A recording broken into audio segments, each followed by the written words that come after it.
Hello, everybody, and welcome to Virtual Trek Con. This is the panel you've been waiting for with Sirach Lofton, of course, Sirach to Gino. Hello. Right now, we are joined by Mr. Robert Hewitt Wolfe and Ira Steven Behr, and we are going to talk about the Dominion. The Dominion. Shiver. Yeah. So this was your idea, Ira, to kind of talk about the creation of the Dominion and everything that went on, kind of behind the scenes about it. Would you like to start us off where you got the idea or why you thought it would be a fun discussion? Well, one of the things that came out of the documentary was this realization, and not that it's such a fabulous realization, but again, I hadn't thought about it for a long time. And it just hit me that, season 2 doesn't get a lot of love. It seems like the myth is that Deep Space Nine really got good in season 3, and that was when it all, blah, blah, blah.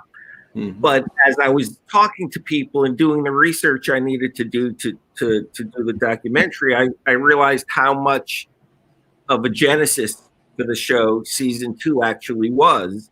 And I started to think about the times that Robert and Jim Crocker and Pete Fields and I went to Sushi Ike, right? Yeah, Ike? EK. I believe it's pronounced. It looks like Ike. Is it EK? I think it's EK, but I don't know. We called it Ike at the time. Yeah. Are we going to Sushi Ike today? So maybe it is EK. It's gone. I don't think it's there. Yeah. It went away. And anyway, so this whole the discovery and creation of the Dominion was actually, I remember it as an extremely positive time after a kind of bumpy season 1, which had highs and lows. And I remember just how good it felt. That was when we took ownership of the show, it seemed to me, the writing staff. And we realized that, we could make the show unique and different. And if we were going to crash and burn, we would crash and burn as Deep Space Nine and not some kind of dwarfed, wizened attempt to redo TNG. So that's what we did. Exactly. Yeah. I just thought that people, how the Dominion came to be. And the work that went in it, and it was such a group effort. I just thought it was a positive thing to discuss, and it's something that isn't often discussed. The Dominion War is discussed ad nauseum, but the creation of the Dominion, is a behind the scenes thing that I just thought was interesting, and a chance to discuss it with Robert, obviously, is something I thought would be a lot of fun. Well, fun.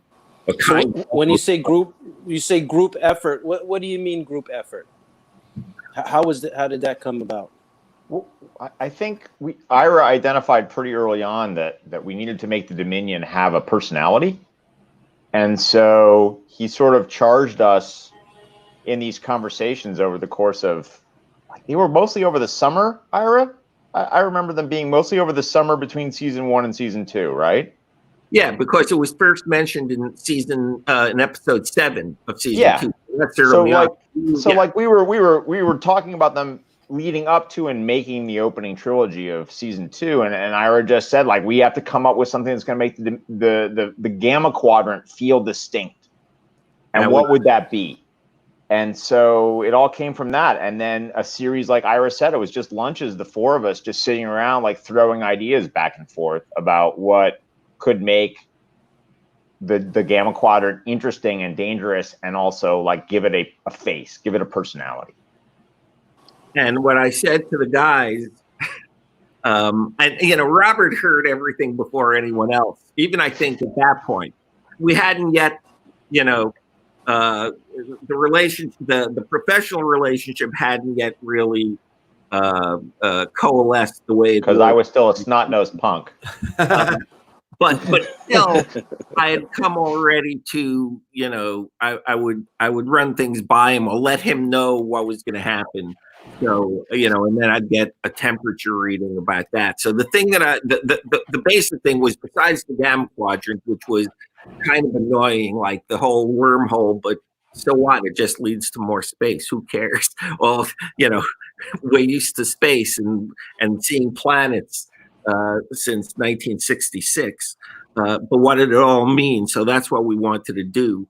But then I said, we're going to come up with 3 villains, at once, because we could not afford to come up with one villain and have it fail, because we wouldn't know if we'd get another chance. So it was coming up. I really wanted to go for the gusto. I wanted to take the big shot. It seemed like this was the time. Michael's idea was open with the 3-parter. That was different. That was going to be big. But we already knew that Paramount was unhappy with Bajoran politics. And we were doing a 3-parter of Bajoran politics to open. So yeah, I know. That was awesome. When we started to think also about the religion, because once we said it's not about politics, it's religion, then suddenly that went away. They stopped complaining. But so the idea of coming up with 3 villains and then having everyone read the Foundation trilogy. Remember? I forgot about that. Yeah. What was I thinking? Well, what's that? So Isaac Asimov's Foundation trilogy is like this giant science fiction epic written in the 40s and 50s, I think. And it's. I mean, I think they're making it into a series for, I think, like Netflix or something like that. And it's big, like it's big idea stuff, and the ideas are awesome. The prose is dated, I would say. It's fair to say. The storytelling is dated. And there's no story. It's really just the history. And it's all dudes. Like, there's no story. It's like, it's a little ponderous in places. I mean, but the ideas are terrific, and there is a really good villain eventually. Yes. In book 2. Like all of so you read. You guys. So I was like, we should read the Foundation just to get just as a conversation starter. Yeah, to get to think of world building was what I was thinking, and seeing the idea of it. And then, a year later, in season 3, I still have it somewhere. I wish I had gotten it. After Pete Fields, was gone from the show, and he had retired, I got a postcard from Pete Fields that said, "Dear Ira, I have finished the Foundation trilogy. Please advise," because I knew he never read it. He looked at me. I know Robert. I read it. Robert read it. I think James Crocker read it. But I knew Pete wasn't going to do it. He looked at me like I was insane. But yet a year later, he wrote that postcard to me. So that was it. We had all these lunches of just kind of without. Michael knew we were talking about something. Rick didn't know anything because we didn't tell him. And it was something we wanted to really come up with before we presented it to them, and get excited about it before we let them know. Yeah, we wanted to feel good about it before we pitched it to them, which is typical. Like that's good TV writing, right? You make sure you're all happy with it, and then you pitch it to the people who are above you. So that's kind of like what we were doing. Were you guys already putting it together that the founders would have connections to Odo and whatnot? Was that like early on? Yeah, well, like Ira said, we wanted to create 3 different species that would be part of the Dominion. And part of that was also we didn't want them to be a monoculture.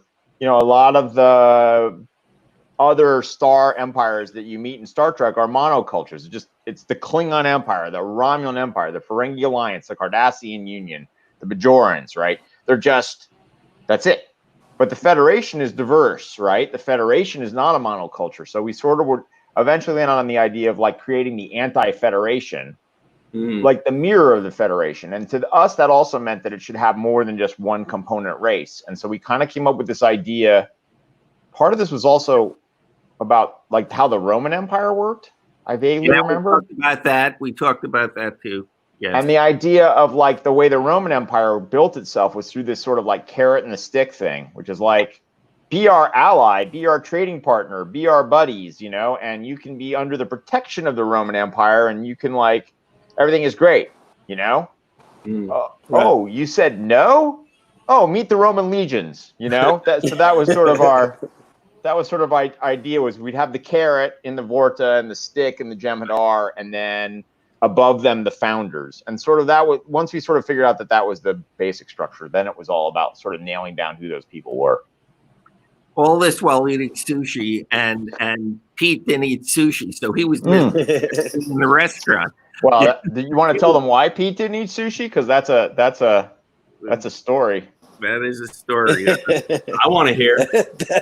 We got to hear it now. It's an unpleasant story because Pete fought in Korea, and Pete was a POW, and they fed him spoiled fish and rotten rice. Yeah. And so he could not freaking stand sushi. Like it was just like flashback time, PTSD, you know. So he got in. He was underage when he joined the army to go to Korea, and one of the ways he got let out was when they realized he was too young to be there. But yes, so he hated it,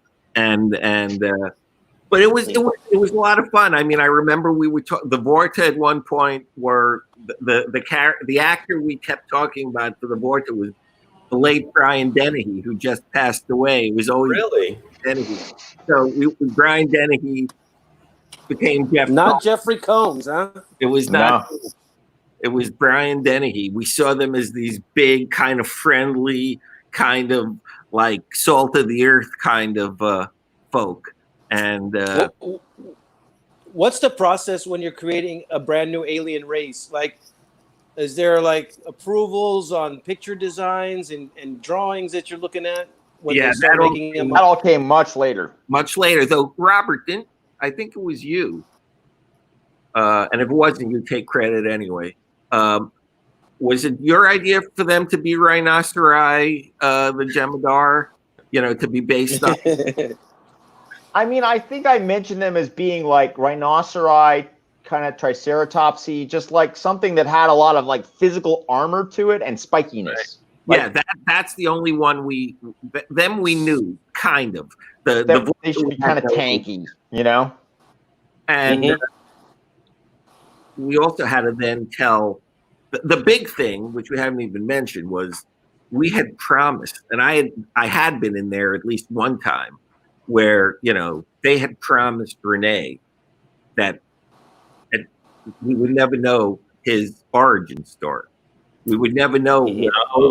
He was the only shapeshifter that would ever be on the show. Yeah.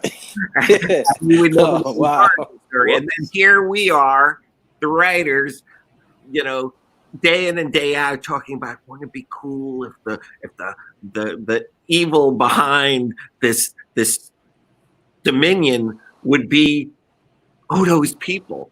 And when we pitched it, were you there, Robert, when I pitched it to Michael? Yeah. When we pitched it to Michael, God bless Michael, he said, "You know what I think would be a really good idea?" Like, what's a good idea? If those founders, what if they were Odo's race of people? And it was like, yeah, there you go. Serendipity, baby. It's a beautiful thing. So, and the thing I remember is like when we originally came up with the idea of the founders, we wanted to make the founders like a big mystery that would take like 2-3 seasons to get to, and who are the founders? We sort of wanted who are the founders to be a big like driving thing that would take like, 2 seasons, a whole season of who are the founders, the big mystery. And so when Michael sort of pitched to us, and we sort of sheepishly pitched back to him that was something that we'd talked about, and that we thought it'd be great, but maybe save it, like do a whole season of who are the founders. He's like, nah, it's too good. Do it right away. So wow. So it sort of moved up the storytelling, and then the founders just became a huge, and the fact that they were shapeshifters became a huge part of the show. But we were sort of already thinking of it even when we did the what the heck was it called? The one where there's the whole village. I wrote it. I should remember. that's fake, and there's a guy. It's like a hermit. Shadow play. Shadow play. Okay. So when we did shadow play, we were already thinking that the founders and the shapeshifters and because that's when we came up with the word changeling. That there was this mythology in the Gamma Quadrant of the changelings, this race of persecuted shapeshifters that had disappeared long ago and no one knew where they were, and that was sort of like the beginning of laying some of those breadcrumb trails. And we were already, I think, at that point thinking of it. I had done some major research. Oh, good. And actually, shadow play was like we talked about the Dominion 3 times in season 2 before we did the Jem'Hadar.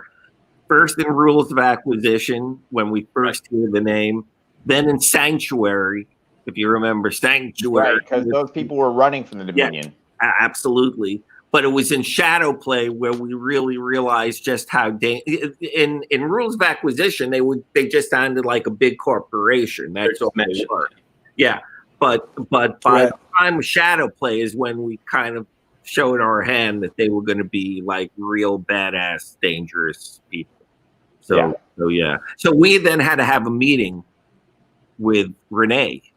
You know, Rick, Mike, myself, and Renee, and it was one of those, you know, kind of like the Avery shaving his head thing. We were so geared up to have an unhappy actor, and they had gotten me so paranoid that Renee was going to hate it because they had promised him, this would never happen. I'm thinking, oh my God, what if Renee blows this whole thing out of the water? And we sat down, and my heart thump. And quick thing. Renee was a formidable guy, by the way. Like, Renee is a sweet guy, but boy, like he could be intimidating. Like, I think it's important for people to understand that Rene Aubergenois that took no F's from anyone, you know? So he was like Odo. Well, he was like Odo. Yeah, that was the part of him that he was projecting for Odo. Like, obviously he was a multifaceted guy and he drew up, but anyway, just sorry, I wanted to set that up. Like it's not like Renee couldn't be a little scary and a little like, you know. Well, that's why it's intimidating. It can be intimidating. Yeah. That's why me and Avery were always going at it, because they were two alpha dogs and they were, you know, two guys who, in terms of acting, they had very, very, very, very specific ideas. Strong personalities. Very strong. Woo! And they were both terrific, and they both came at it like from their own way, and so every once in a while it would get a little. That was the one pairing that could get a little heated, I would say. Sometimes, not very often. So what did Renee do? Did he throw all the furniture and turn it all over? And... No, because Rick did this whole speech and he was fumfering, which Rick never does, and he was trying to prepare him. And finally, you could tell Renee didn't know what the fuck was going on. Guys, what are they going to do? Are they going to kill my character? Are they going to? What the hell is going on? And it's like, we're going to find out who Odo's people. And it was like, thank God, that's all. It was like he didn't care. But it was like one of those things that there was nothing. It was like, oh, okay, yeah, okay. You told me not, but I can live with that. He didn't say anything negative, and it was all for nothing really. But at the time, it seemed kind of huge. You know? And then I almost got fired over the Dominion, so that was awesome too. Uh-oh. How did that? What do you mean you almost got fired over the Dominion? You remember this, Ira, at all? I remember you almost getting fired at the end of season 1. Yeah, but this is the second time I almost got fired. That was when Michael almost fired me. This was when Rick wanted to fire me. So what happened? So Ira said to me, or after we pitched the Dominion to Michael. Oh yeah. Michael said, I just need a document or something. And so Ira said, Robert, go write it up. And I was like, sure. Why did Ira go write it up? Because Robert is really good. I knew that Robert would be the guy who would be obsessing over small details. I knew he was going to name them, right? The Demodar, that's Robert. I knew he was going to come up with good names. And so it made perfect sense that Robert Hewitt Wolfe would write that document. What I wasn't thinking about was, go ahead. Yeah, so So I write up this document, and Ira says I came up with the names, but the truth is, like, we brainstormed the names too. Like, the whole way we got Jem'Hadar was that Nagus, I think, whoever came up with the name Nagus, I got came it up because with it's. Was that you or was that Michael? No, that was me. Yeah, it was a rank, right, in the Indian Army or something. Yes, like that? yeah. I found it in the source. Yeah.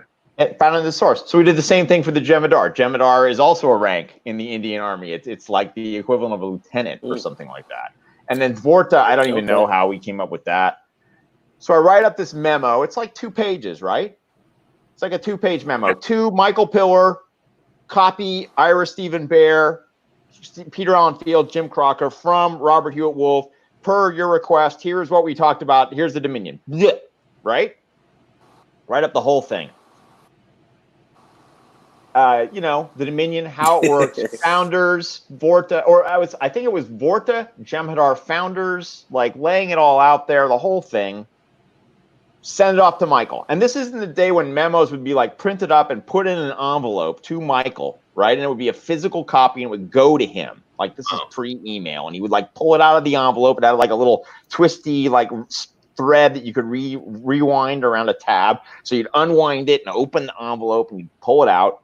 And he read it, and he was like, "This is great." And he just said, "CC Rick Berman." Put it back in that same envelope. Put Rick Berman's name on the next index thing. Crossed his name out. Put Rick's on there. Wound the little thread back around the thing. Right. Threw it in his outbox. Some PA picks it up, takes it to Rick Berman. He opens it, pulls it out, starts reading it, and flips out. And he's like, calls Michael or you, Ira? You called me. Called Ira. Calls Ira and like who is this snot-nosed? I was the lowest ranking guy on the staff. Who is this snot-nosed guy creating a mythology for my show, for Michael and my show? Who the hell does he think he is, Because Rick had no idea we were doing this. Yeah. True. So anyway, that was the second time. So this was Mike already approved of all of this, though, right? Mike never thought, Mike just thought it was a good document, liked it, forwarded it to Rick. He never really thought about, like it said, from Robert Wolfe, as if like I'd created it, which I hadn't. It was just me writing up everyone's thoughts. But to Rick, it seemed like I was trying to like make an end run around. Who does this guy think he is? Ira, that somehow, maybe I did. Maybe I just said to Michael from Robert. Maybe I didn't. I don't remember. But basically, he thought that I was like jumping over Ira and Pete and Jim, and like that I was trying to make, I don't know, like grab all kinds of creative control. I don't know. Anyway, it all got straightened out in like 5 minutes. I know, but it's so funny because I can't believe I had forgotten that, because it was such a beautiful. I didn't forget it because, like, the second time you almost get fired is almost as scary as the first time you almost get fired. Yeah. Well, 5 years later, I guess it was in season 7. I was finally allowed to give notes on cuts, the edits, that. But of course, Rick's whole thing was, you can watch it, Ira, and I will listen to everything you say. I'll hear what you have to say, but no one else can see it, right? No one else can see it. And which is ridiculous, because what did I do from the very beginning? We watched it all together. I wasn't going to not let Ron and Renee and the guys, I wanted their input too. It's the writing staff. It's my peeps. It's like everyone's going to see it. So anyway, this is our show, man. Yeah. So first couple of weeks is fine, and I'm giving him my notes. I gave them to him verbally. I remember that. And one time I'm sitting there talking to him, and I made the mistake of saying, and then Renee says, he came up with the point. He just looks at me like, and I'm going, oh, he goes, Renee Echeverria? I said, yeah, Renee Auberginois. I'm not showing stuff to the actors. That kind of word. But yeah, Renee Echeverria. And he just, who was a supervising producer on the show, by the way. Like, was not like. And he got so pissed off. And I said to him, I laughed because at that point by season 7, I laughed. I said, Rick, did you really think I wasn't going to show it to the staff? Did you really believe that I wasn't going to let those guys see it? And then he did the huffing and puffing and then just let it go, and after that it was okay. But with you, you're right. It was much earlier in the process, way earlier. And it was just like a red line that we inadvertently like walked over or something like that. And I mean, I get it. I think he was trying to protect Ira, like ultimately, because of the way he misunderstood what was happening. And whether I copied Ira on it or not, that might have been the issue. It might have been, I can't remember anymore, whether I put Ira's name on it or whether I just said, Michael, per your discussion, here's what Ira, Pete, you and I all talked about. My name on it, to be honest. I mean, I knew what was in there. It was I don't remember. I wish I could find it. I probably have it somewhere, but it's like buried in a box in the storage space or something like that. So I know that's how things happen with me too. I find something that I can't believe I have, and I go, "Oh my god!" and then I bury it back again. Yeah, if it exists on what this is for the next 15 minutes, and then I'm going to forget it again. And if it exists on a storage media at all, like on any kind of storage medium, it's on like maybe a 3.5 inch hard, like one of those floppy disks that only held like 10 documents or something like that. I think I have those somewhere, and I don't even know. I probably don't even know how to drive. Which one of these 3 aliens did you guys end up preferring to write for? Like, which one did you find most interesting once they were filming? Well, you stumped them. I mean, probably the founders, right? I don't know. I mean, the Vorta. Look, the thing is, the Jem'Hadar were the most limited character-wise, right? Because they were very specifically designed to be like the perfect soldiers. They were genetically engineered, and they didn't have as much individuality, or like they didn't have as much free will in a way. So they were a little tougher to write. Although we had some great Jem'Hadar characters over the years. But I would say either what do you think, Ira, Vorta or Founders? Which were more fun to write for? Probably the Vorta. Probably because it was all Jeff, right? It was. I did love the Vorta.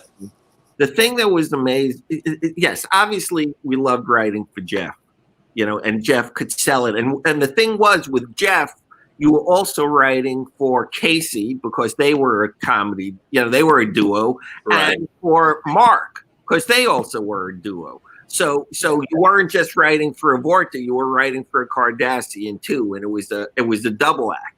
But Salome Jens, I cannot tell you, one of the things that even surprised me, and I knew quite a bit about, actors, and is how much. I mean, even during the documentary, both Renee and Armin talked about Salome Jens. Salome Jens in New York theatrical circles back in the 50s and 60s was the shit, man. She was really Queen of Broadway. Yeah. She had a beautiful body, and she was a tremendous actress.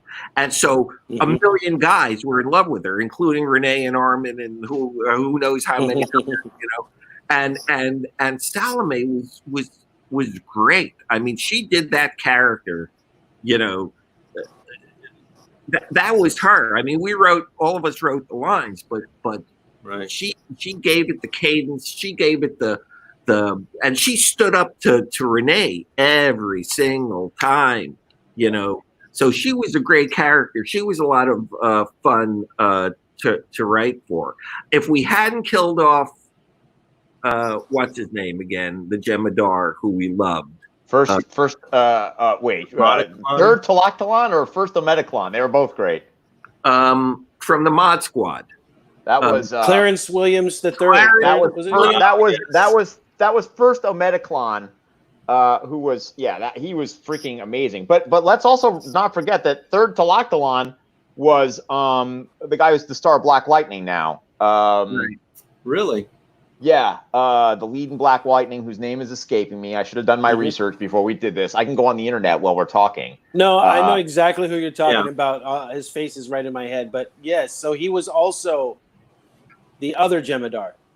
They were the first two big time Jem'Hadars, and they were both like amazing actors. Cress Williams, Jesus, there it is. Yeah. So it was Cress Williams. Oh, yeah.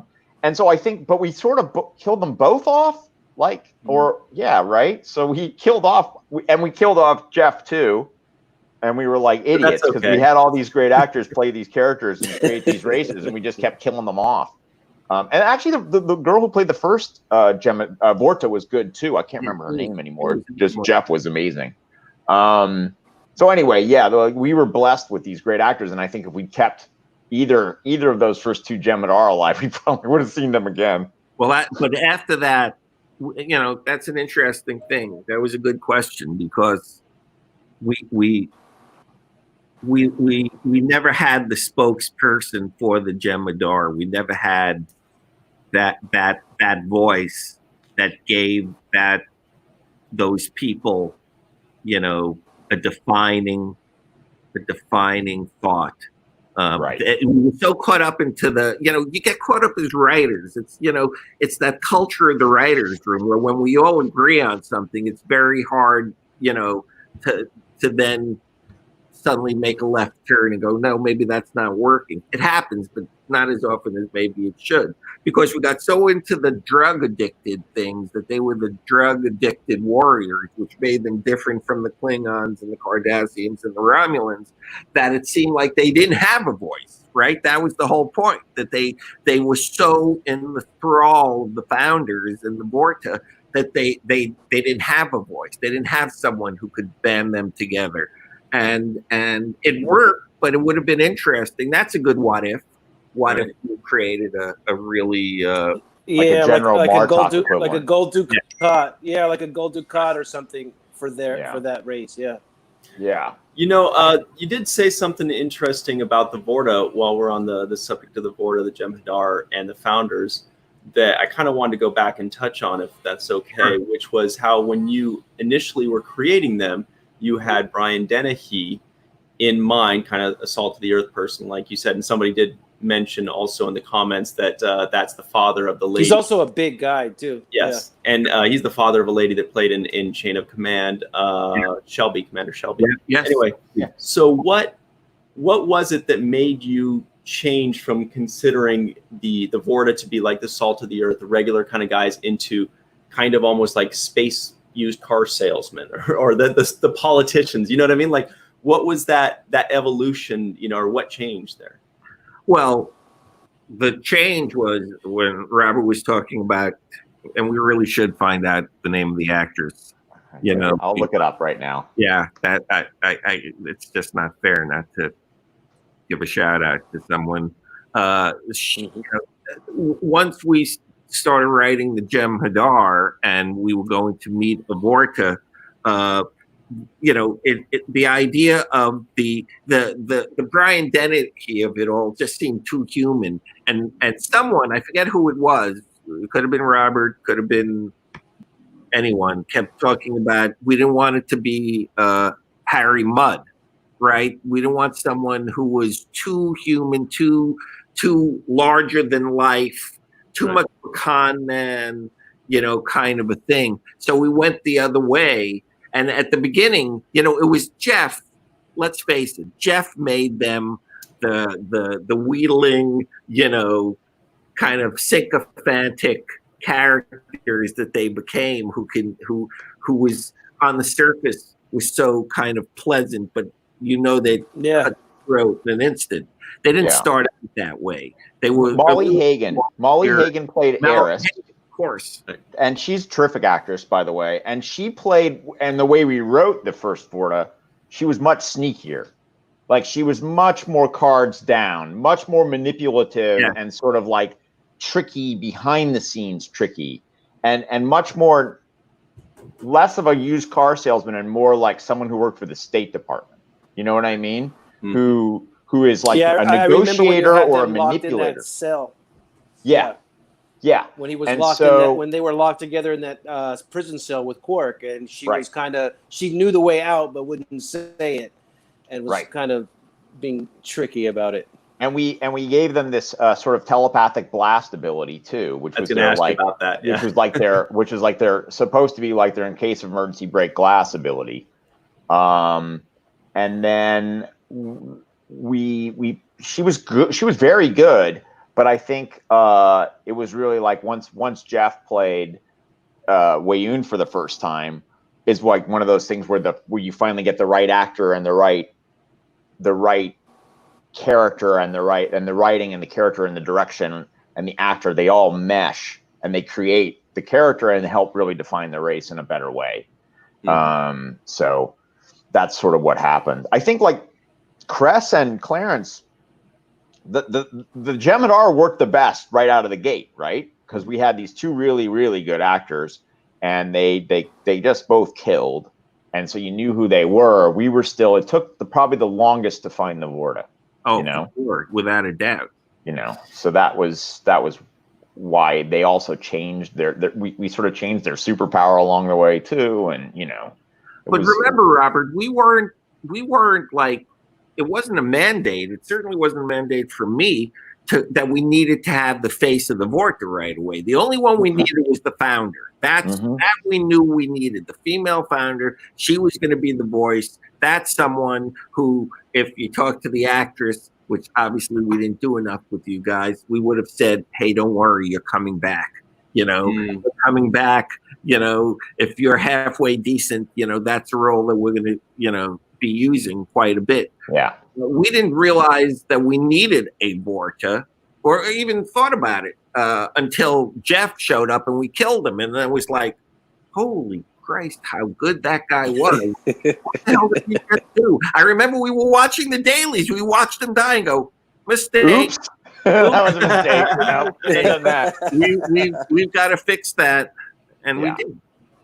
Yeah. So then and the reason we didn't keep going with like the sort of telekinesis or whatever it was, is because once we decided that they would have the ability to clone themselves, we just thought that was so cool and so definitive that we didn't want to like have them have too many like cool things. We didn't need anything else. And it also sort of speaks to them being disposable. So why would they have this whole card superpower to get out of trouble, right? Just fucking make a new one.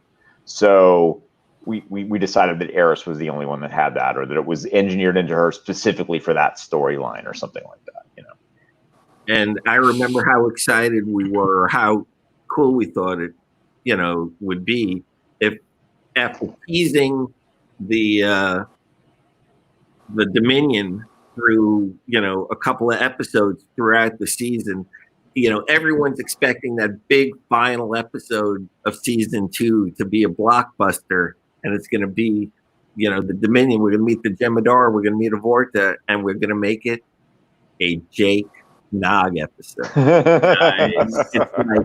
It's like, what?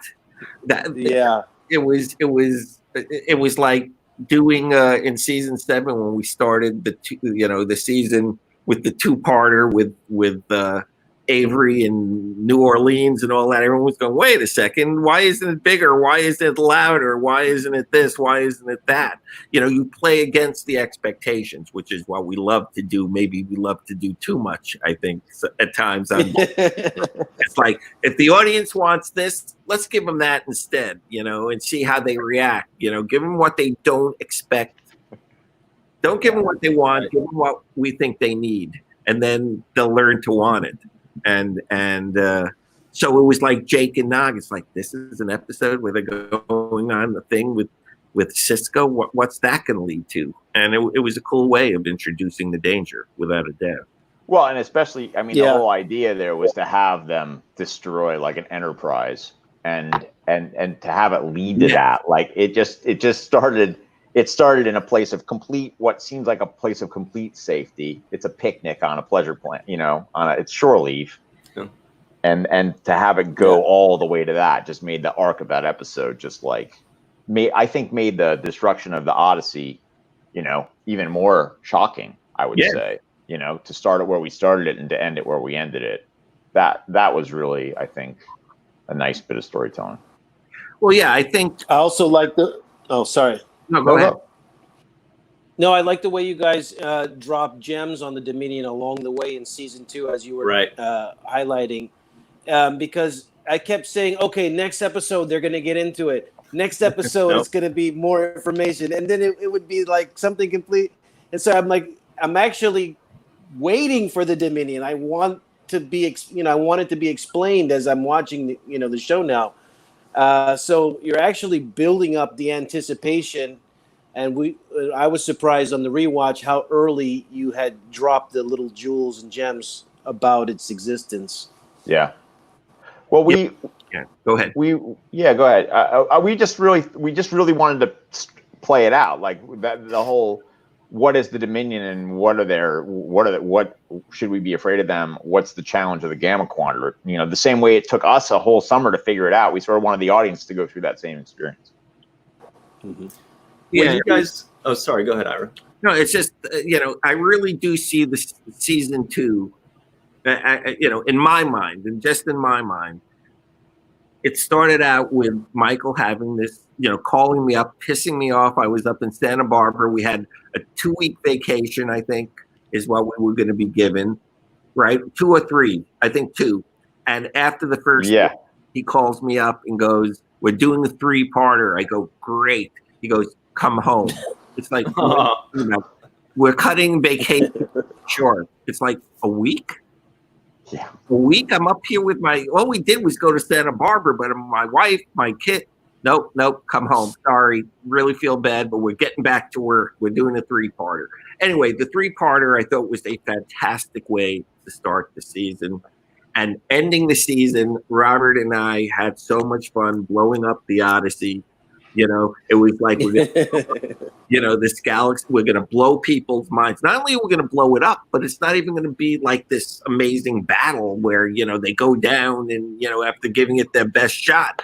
No way, Jose, this is just going to be like devastation, and give them that to think about for the summer. Who are these people who could just knock the hell out of the Enterprise, basically? So that bookend of the 3-parter and the blowing up of the Odyssey and the Jemadar, I thought really made that season, really got the show where we kind of needed it to be. We still had things to do.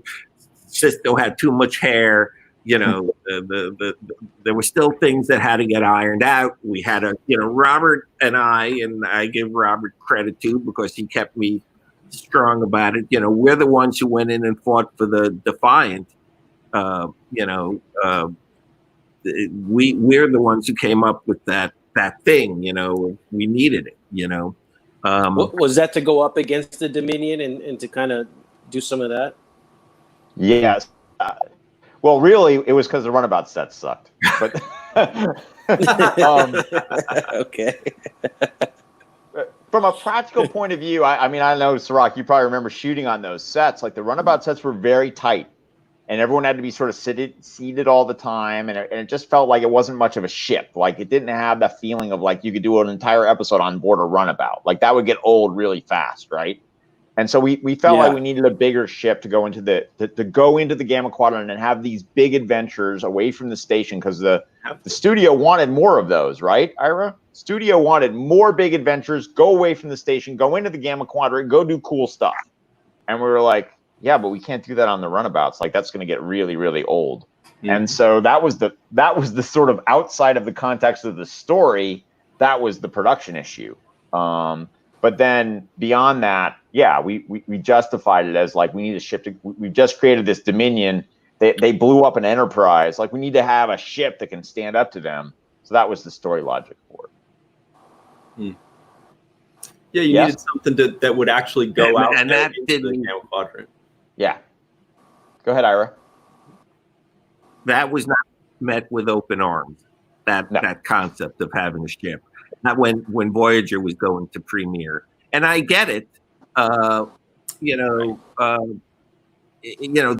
had so much invested in Voyager. The whole network. Yeah. Was based on that. But the fact is, we needed a ship. And every time Rick said, okay, but it has to be small, it has to be small, I'm thinking, okay, we can live with that.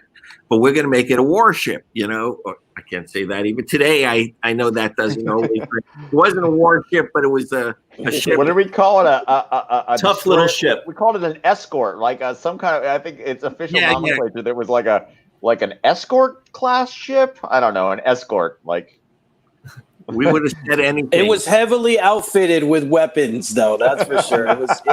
It had firepower. Yeah. Well, the part of the logic of the Defiant. This is now a different panel, but Ron had a hand in this too, like a pretty big hand in it, because I was off on my honeymoon when you guys were writing the next two, right? Right. But what we discussed was that you know, in the early days of the United States, what separated the United States from other naval powers and why we were able to sort of get our act together pretty quickly as a naval powers, we created these ships that were called frigates, and they were small. They were smaller ships than what the European powers were using. The European powers had these cruisers that were giant and had racks of guns. So we built these frigates in the United States, but we overgunned them. We just filled them the hell up with guns. They were like these small ships that were just full of guns. And there's still one in Boston. You can go see it. It's the Constitution. It's the oldest floating warship in the United States. And so that was sort of part of the logic of if it had to be small, we would make it like a little badass, basically. Do you remember how the name got changed, Ira? Well, it was the Valiant, wasn't it? Yeah, and you know why they made us remember why they made us change it? Why? Because it started with a V, and so did Voyager. Oh God. Oh boy. So we had to change the name, and I think Ron came up with Defiant. Oh yeah. Ron came up with the Defiant, but I remember thinking we were in trouble when Ron, who I thought was going to be like so excited when he came on the show, him and Renee, I told him that we were going to have a ship. You know, we were going to have this ship, and I thought he was going to go fantastic, and he looked like, what? I just came from a ship. Why? Doing a ship. I told him to come to a station. I said, Ron, baby, I need you. I need your, you gotta help us with this. Now I want you to think about this. You know, it's a good idea to have a ship on the station. And he came across with it, and it was Ron and I who went up there with Mike and Rick when we had to actually do the deal. But when he wasn't into it the first time, I was like, oh man, are we going to be screwed? Are we actually going to get this?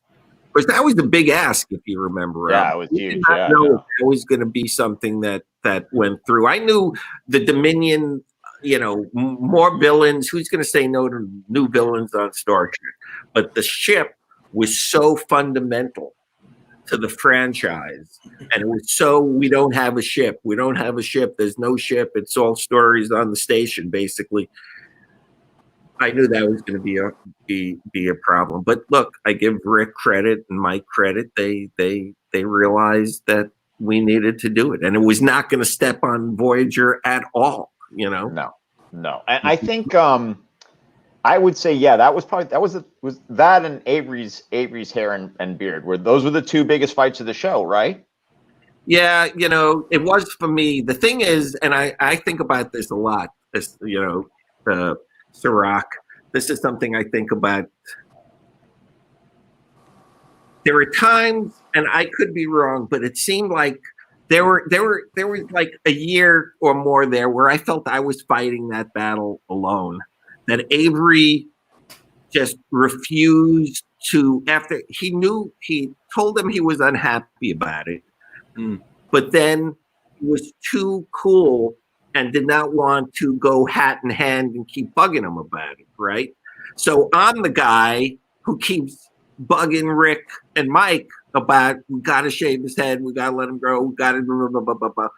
But, you know, they ain't shaving my head.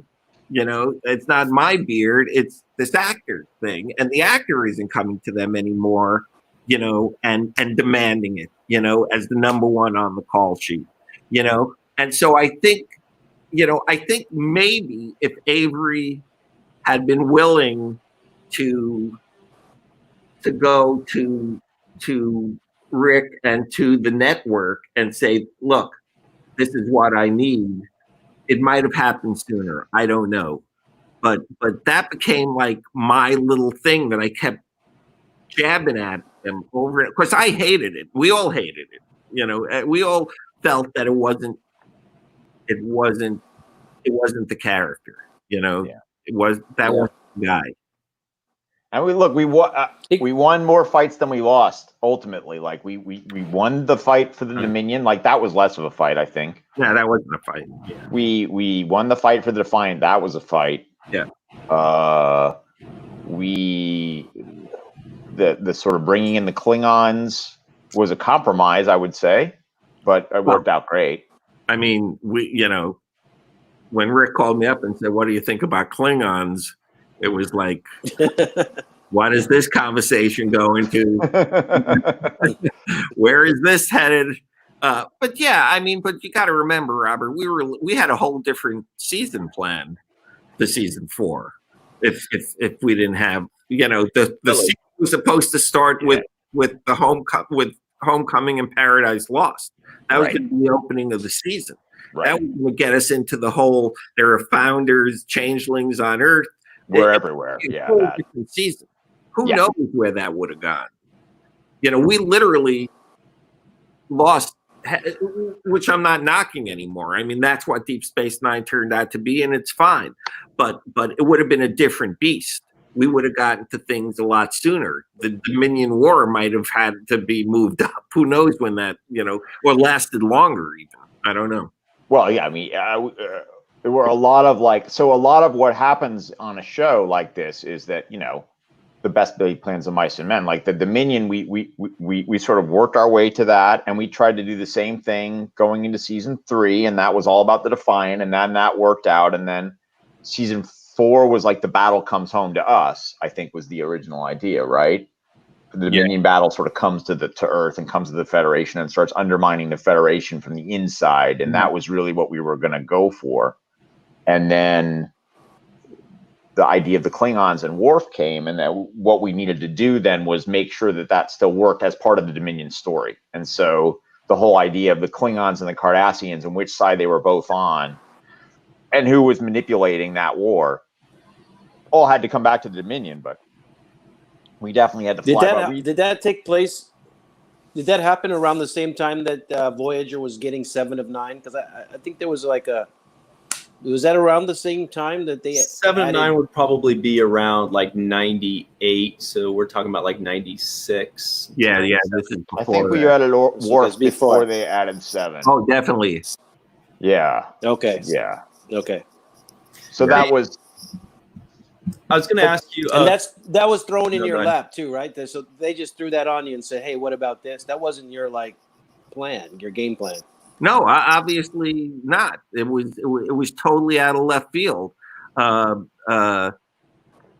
we definitely made it work. And Robert, I'm sorry, Ryan. No, go ahead. And then we never pitched. I mean, we had this whole thing in our head about the founders on Earth, right? That was our thing. But I don't think we ever pitched that to Rick.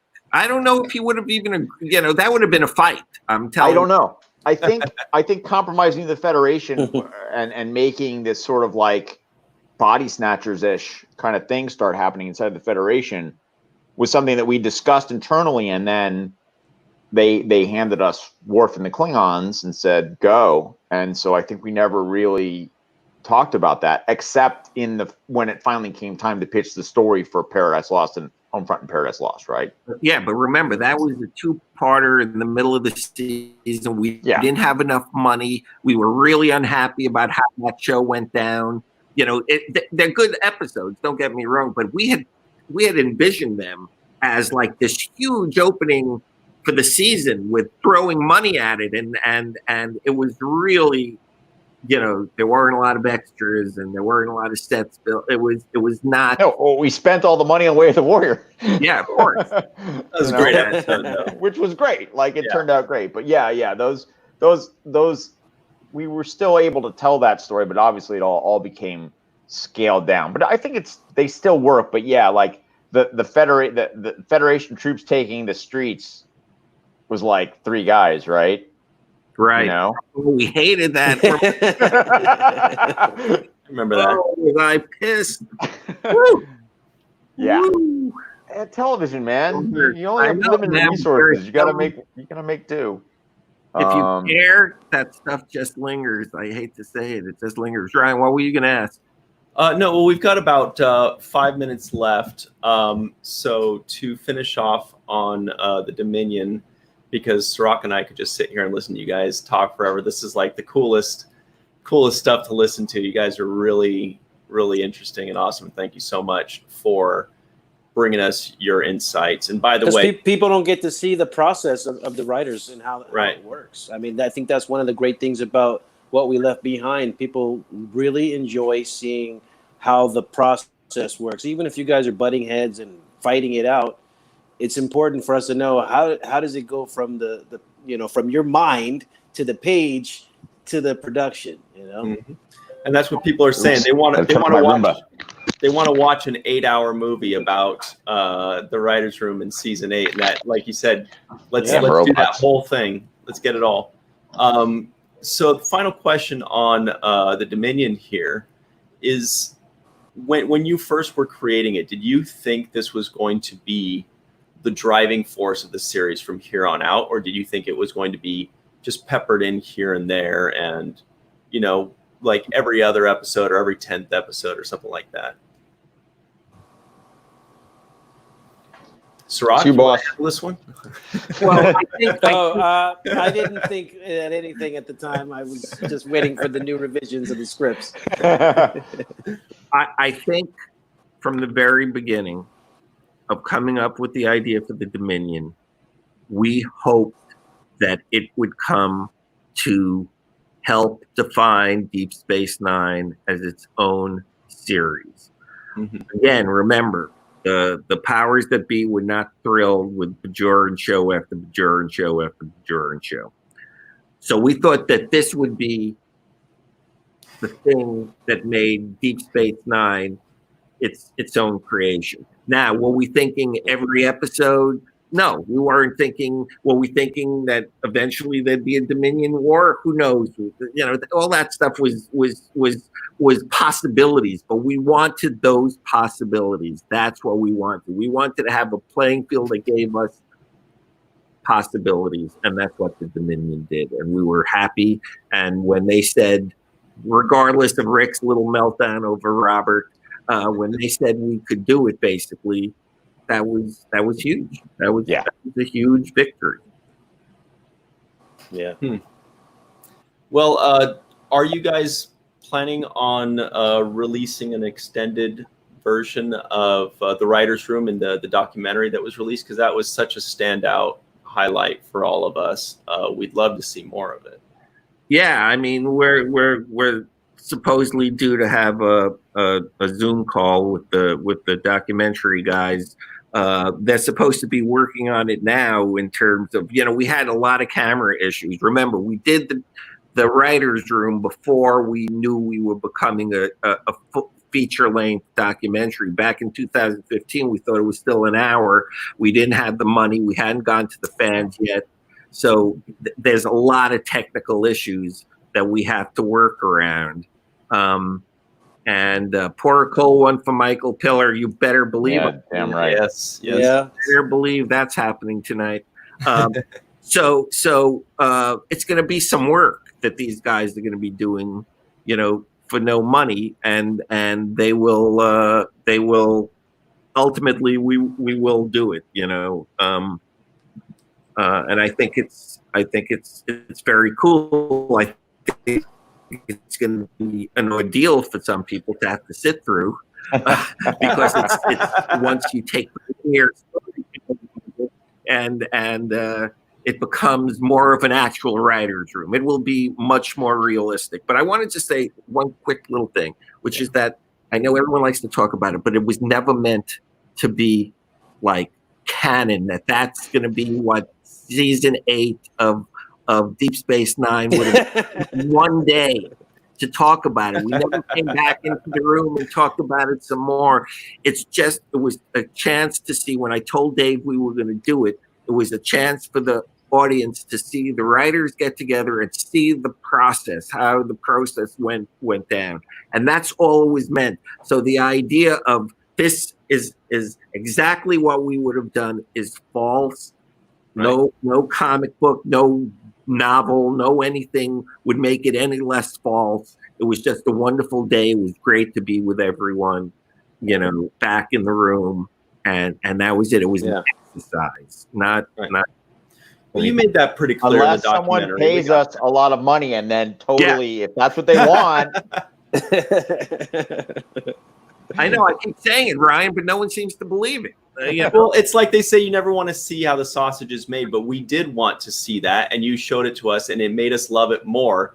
I think everyone realized that that's not really canon, or that's not really necessarily what you guys would do, but you gave us this gift, which was putting us in the place where the magic happens, which is something we thought we would never see, and we would only guess and think about and hope that we could see. And you guys gave us that gift. And it really is a gift. It's something that we're not going to ever forget. So thank you for that. One of the things that's important to remember about that, though, it is like a time-lapse photo of watching a flower grow.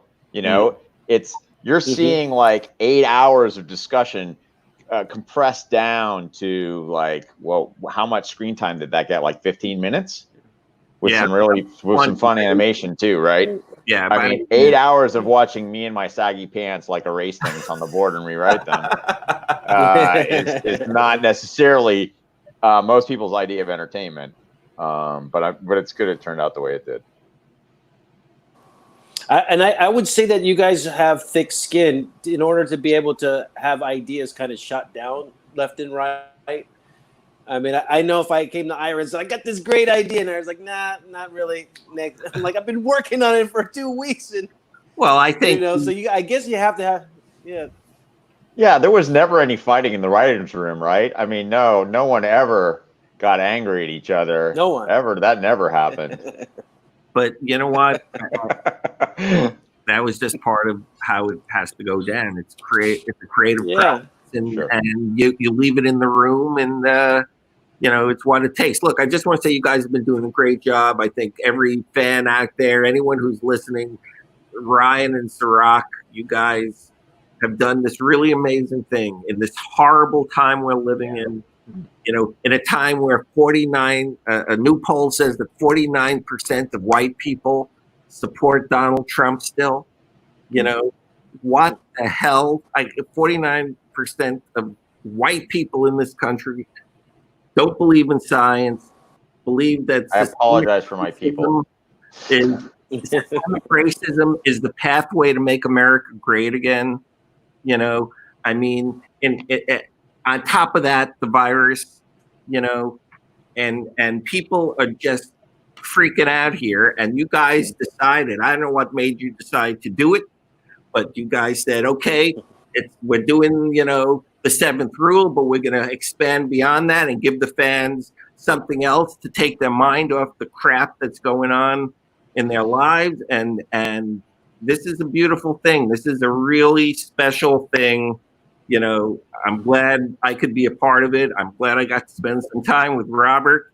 Thank you guys. The whole thing. So lots of thanks to you two. And I know the fans are really appreciative. So thanks very much. Well, thank you so much. That's really nice of you to say, and we really appreciate it. But the truth is, an idea is just an idea unless Ira, you, and Robert, you are willing to volunteer your time and your energy and your thoughts, And so really, we appreciate what you've done. We appreciate that you take the time out to do this and to schedule things, and that you've done multiple videos with us and multiple interviews. And you guys have been two of the most supportive people of the seventh rule and of what we're doing this week with Virtual Trek Con.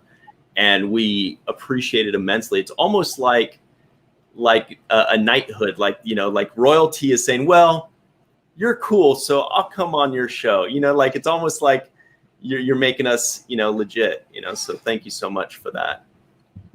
you know, it's let's be real. Serac is part of the family. I mean, we talk about the Deep Space Nine family, and you know, you are now like a fourth cousin, right? You know, you're somewhere in that. but Serac, show up at the I'm an parties, in-law. we don't really know who you are, but it's all good. I'm an in-law. Serac is really, you know, he's family, you know. So the family in rough times, or when family needs you, you come be with, you know, you support the family, and it can't just be words. It has to be deeds as well. And I love seeing the people. I love seeing Robert. I love, you know, seeing Serac and Nana and, you know, Arm. It's wonderful. And now that we're all quarantined, and who knows if you know, if even if there were conventions, now that the doc is over, you know, that little period of time I had going to conventions, that's kind of done. So this is a chance to see people, you know. It's like it's a nice thing.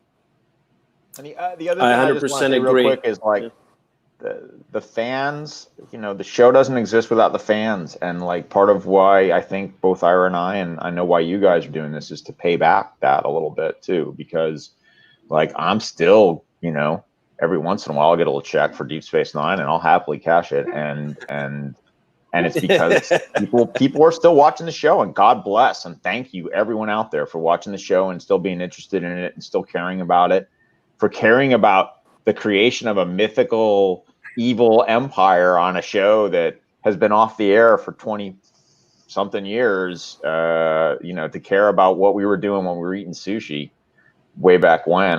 We appreciate that there's interest in that, and we appreciate that people still care about the show. I mean, it was our baby, and so the fact that it's still being embraced and watched by people is a delight, and so we're happy to connect, even if it's this sort of virtual weird way, with the people who are still, you know, who are still loving what one we of do. the scenes in the documentary, Ira, you had the little girl in there, and she was talking about what Star Trek meant to her. And that's one of the beautiful things about it, is that there are new fans and young people that are still coming on board and learning the universe. And I look at all of us, you know, we're immediate family because we work together and we did this thing, but the fans are part of the extended family. And just being here for each other during these times is important too. So I'm glad that you guys are here for that. Thank you. Right. Yeah, there was one cut of the documentary where the fans almost swamped the entire cut. You know, there was one cut of the documentary where they star of the documentary. One cut where Armin was the star of the documentary. There were so many different cuts, but at one point we had to take fans out. You know, it was such a thing to the fans. It was like starting to feel almost too much. You know, it was almost too much. But yeah, I mean, it's of course the fans are part of the family. They've been supporting us for so many years. But in terms of, you know, the core group, you know, the core Deep Space Nine Star Trek family, you know, I'd like to think that when someone says, you know, Siddig calls me up and says, read this book. Okay, I'll go buy this book and I'll read this book. Sid asked me to read a book, I'll read a book. You know, someone asks me to, you know, if I ask someone, I expect them, you know, to do something too. It's a good feeling. Guys, you might get a postcard one day. We're gonna have to run, guys. We've got Nichelle Nichols, who will be addressing everybody in about 1.5 minutes here. Okay. But let's give the final word, speaking of family, to somebody that wants to react to when you said that that theoretical season 8 was not necessarily canon. It was just a demonstration. This was her response. There you go. God bless Melissa Longo for being the heart and soul of this operation. Anyway, Robert, Ira, thank you all so much. And everybody at home, make sure to just check the link that's right below this video to click on the next video. It's Nichelle Nichols addressing all of you and giving a special message for all of you. So thanks very much, and we'll see you soon. Take care, guys. Thank you, guys. Take care. Cool.